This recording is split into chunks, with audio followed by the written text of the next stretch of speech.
Hello there. Welcome back to Caleb's Cave of Collectibles. Here we are playing some kitchen table magic. Today I wanted to talk about my Ultima Origin of Oblivion deck. This is colorless. It is Eldrazi. For those that don't know what Ultima does, he's a 4/4 flying god for 5 mana. Then whenever he attacks, he can put a blight counter on a target land. That blight counter causes the land to lose all abilities and only tap for colorless. Whenever I tap a land for colorless, I can add an additional colorless. Contrary to popular belief, as an Ultima player, I am not blighting my own lands. I am blighting everyone else's lands. My land's already tap for colorless.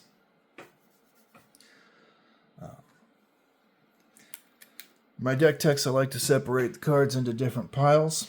So this is lands, ramp, support and protection, card advantage, bulk, which is mostly the creatures, what we're trying to cast and get big triggers off of, and then interaction. So I want to go through interaction first. Ugin the Spirit Dragon. This is Ugin Eye of the Storm, though.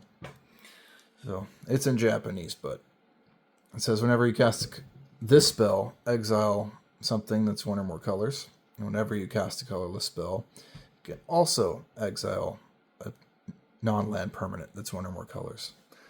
+2 is gain 3 life and draw a card. 0 is add 3 colorless mana. And -11 is search your library for any number of colorless non-land cards. You can cast them that turn without paying their mana cost. Titan's Presence. You have to reveal a colorless creature from your hand and exile target creature if its power is less than the revealed card's power. Kozilek's Command is a good modal spell. You can use it for ramp, a little bit of card advantage, or some exile. Desecrate Reality is a kind of board wipe. You can exile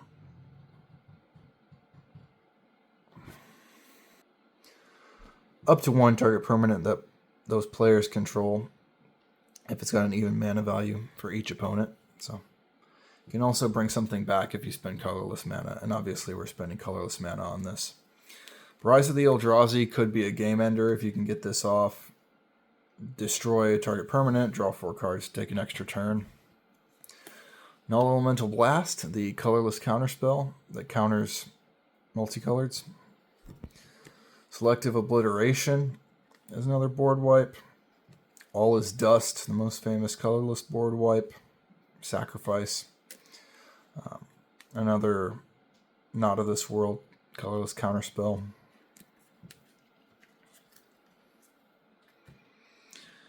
For card advantage, you got Mystic Forge. You can look at the top card and play things from the top. The One Ring, we all know what this does. Sword of Fire and Ice gives your creature +2/+2, pro-red, pro-blue. And when it deals damage to a player, it deals an additional 2 to any target, and you draw a card. The Immortal Sun, now hopefully this isn't out at the same time as Ugin, because we won't be able to use him, but draw on your draw step an additional card.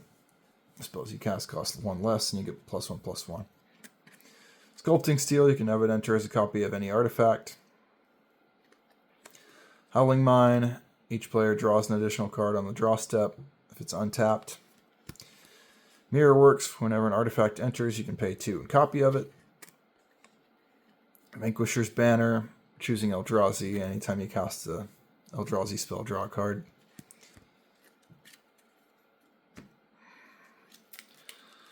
For support protection, Hammer of Nazan makes something indestructible and allows you to equip stuff for free if this is out first. Eldrazi Confluence, you could use this to kill something with the first mode, or you can blink it, or you can make a spawn. Echoes of Eternity, one of my favorite cards in the deck, copies all your triggers and all your colorless spells. Helm of the Host, this goes hard with any of the Eldrazi that have Annihilator. It goes hard with Ultima himself because you're blighting more lands. Eldrazi Conscription, give something +10/+10 and Annihilator 2. Mithril Coat, flash in indestructible. Swiftfoot Boots, hexproof and haste. Eldritch Immunity, you can overload this to give all your creatures protection from each color. As for ramp, we got a lot of it. We want to cast big Eldrazi, so we need a lot of ramp. Basalt Monolith. Palladium Mirror. Sword of Hearth and Home. This will probably come out for the Endstone. I realized after I built the deck that there's only one basic that I put in here, so this isn't as good as it could be. Forsaken Monument combos with Basalt Monolith for infinite colorless mana. Glaring Freshraker could be a potential win con if you're casting a lot of spells. Say you get Ugin's Ultimate to go off, you cast this first, and then everything else, and then you just win. Thran Dynamo at 3 colorless mana. Worn Power Stone at 2. The new Poo Poo UFO from Final Fantasy. It's just an upgraded version of Walking Atlas. Mana Vault. Soul Ring. Mox Opal. Skittering Invasion. Make 5 Eldrazi spawns. Grim Monolith. Gold Vein Pick. Make a treasure on combat damage. Felwar Stone. Mind Stone. Unwinding Clock. Untap all artifacts you control during each other player's untap step. Sword of the Animist. This might eventually come out too. Like I said, with Sword of Hearth and Home, there's just better pieces I could use. And Plague Mirror. Gilded Lotus. Idol of False Gods. Ornithopter of Paradise. And we're back to the beginning. As for creatures, the Eldrazi Titans are all in here, all the ones that are legal, so everything except Emrakul, Aeon's Torn. But Kozilek, Butcher of Truth, draw 4, Annihilator 4. Artisan of Kozilek, you can bring something back from the bin, and it's Annihilator 2. Sire of Seven Deaths, the keyword Zoop Eldrazi from Foundations. Ulamog's Dreadsire, 10/10 Vigilance, so you can tap to make another 10/10. Ulamog's Ceaseless Hunger, exile 2, Indestructible, and exile top 20 of the defending player on attack. Conduit of Ruin is a tutor for those big Eldrazi, and it's 5/5 on its own that reduces the first creature spell you cast. Embercool the World Anew, my favorite Titan. Gain control of all creatures target player controls. But if it leaves the battlefield, you have to sacrifice everything you have. Void Winnower, kind of a stacks piece. Your opponents can't cast spells with converted mana cost that are even, and can't block with creatures that have even CMCs as well. Kozilek Great Distortion, refill your hand, 12/12 Menace, counterspell on a stick. Roaming Throne's going to double either all the Annihilator triggers from Eldrazi or Blight counter triggers and mana triggers from Ultima. Liberator gives all my things flash.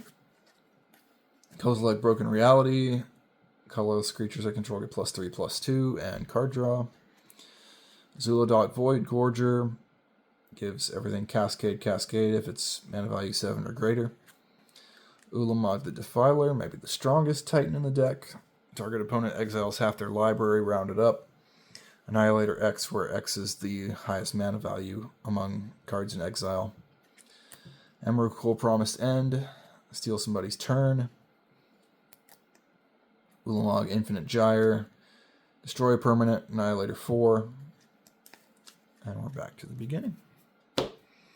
For lands, like I said, I only have one basic in here. It's colorless. All the best lands are all the utility lands, but what I have chosen to go with is Shrine of the Forsaken Gods, Conduit Pylons, Eldrazi Temple, Urza's Power Plant, as well as the other Urza lands will be in here too. Mycosynth Gardens, Reliquary Tower, Hidden Grotto, Homeward Path, Urza's Mine, Gaia Reach Sanitarium, Horizon of Progress, Buried Ruin, Arid Archway, Urza's Tower, Hall of Tagsin, Bonder's Enclave, Cavern of Souls, Crawling Barrens, Rogue's Passage, Mutavault, Tomb of the Spirit Dragon, there's the One Wastes, Field of the Dead, Haven of the Spirit Dragon, Urza's Saga, Fountain Port, Darksteel Citadel, Dranith Ruins, Ancient Tomb, Arch of Orazka, Command Beacon, Eye of Ugin, Ugin's Labyrinth, Arcane Lighthouse, Deserted Temple, and Demolition Field. If you stayed with me this long, thanks for watching the deck tech. If you have any suggestions for cards I should put in, cards I should take out, I'd be happy to hear them down in the comments below. If this is your first time on this channel, I invite you to like and subscribe, and hope you come back for the next one. Thanks. Have a great day. May the Force ever serve you. Bye-bye.